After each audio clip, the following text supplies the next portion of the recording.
জীবনে সব পেয়ে গেলে না পাওয়ার দুঃখ থাকে না, আবার না পাওয়ার দুঃখ না থাকলে পাওয়ার মর্মতা থাকে না। চাইলে যা পাওয়া যায় সেটা না পাওয়াই ভালো, না পাওয়াই ভালো যা পাওয়ার পর হারিয়ে যায়।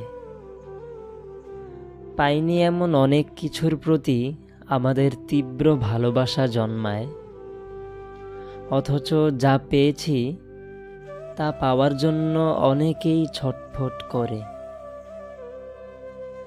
আমি, তুমি, আমরা কেবল পাওয়াতেই সন্তুষ্ট নই। আমরা সন্তুষ্ট হব এমন কিছুই হয়তো পৃথিবীতে আসেনি। পৃথিবীর মায়া খুবই ভয়ঙ্কর, যে মায়া কাটে না মানুষের মৃত্যুতেও। মৃত্যুতেও থেকে যায় মানুষের আত্মতৃপ্তির স্বাদ। পৃথিবীর মায়া খুবই ভয়ঙ্কর, যে মায়া কাটে না মানুষের মৃত্যুতেও।